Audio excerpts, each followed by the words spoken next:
Good morning. In today's video, we'll continue with the chapter Footprints Without Feet. So we'll continue from page number 27 today.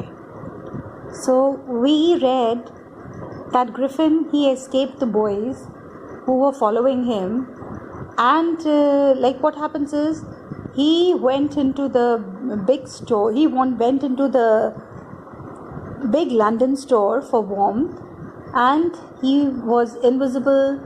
He was without clothes, and it was the winter season also.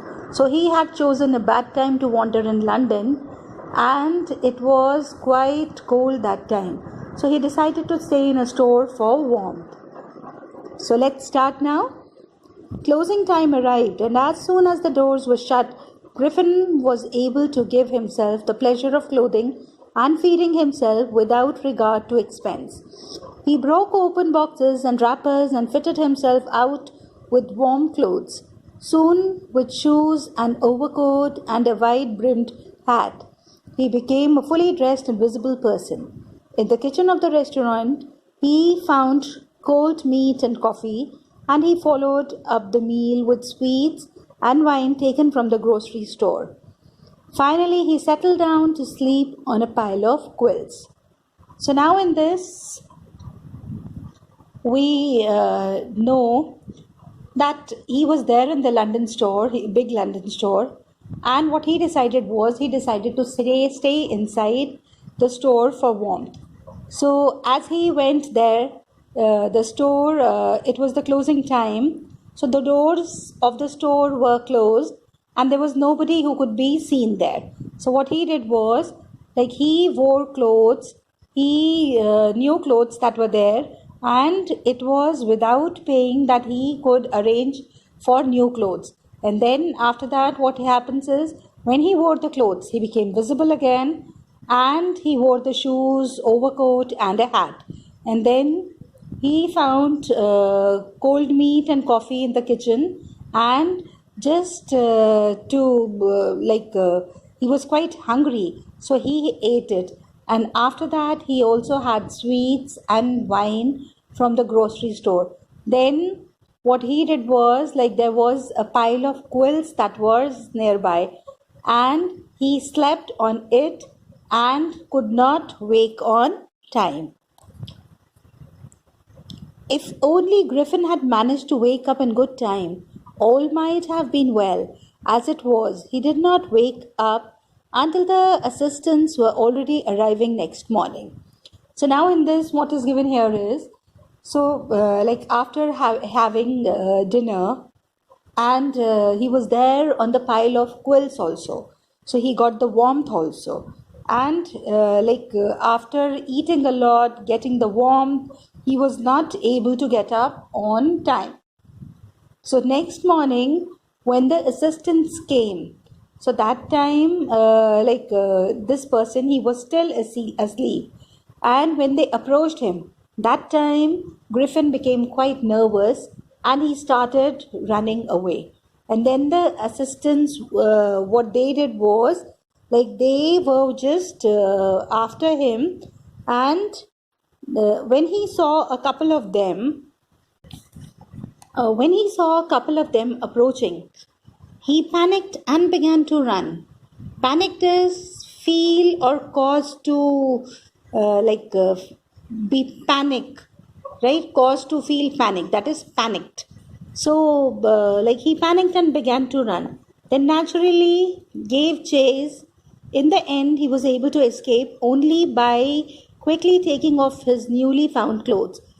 So once more he found himself invisible but naked in the chill January air. So now in this, what is given here is, in this it is given that the assistants, they arrived and they started approaching him. And when the assistants approached him, so that time he became quite nervous and he started running away. And assistants also, they started chasing him. And he quickly, then after that, what he did was, he wanted to become invisible, and for that he had to remove his new clothes that he had taken from the store. And again, this person, He was invisible, he was without clothes, without any money, in the chill of air of January.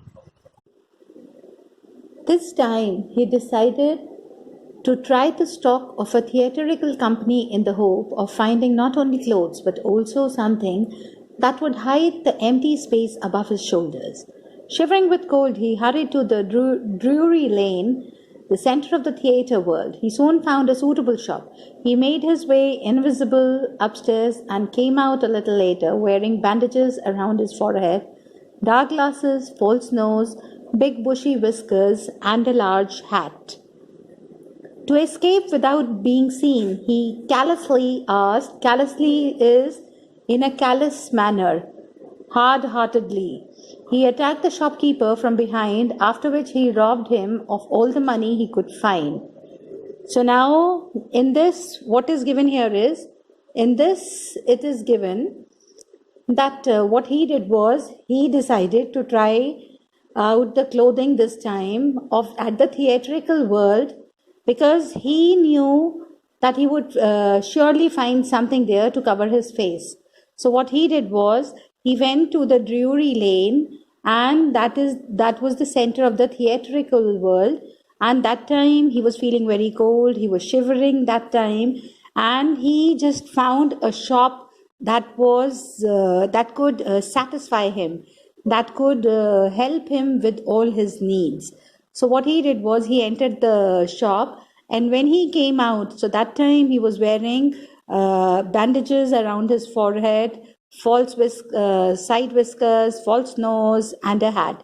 So all these things, they were available to him at they were there at the theatrical shop. And then after that, what he did was, to escape without being seen, he callously attacked the shopkeeper from behind, after which he robbed him of all the money he could. So now what he did was, callously is in a way that shows an insensitive or cruel disregard for others. So what he did was, like now this person, he did not have any money. So he attacked the shopkeeper and robbed him of all the money, and he just ran away.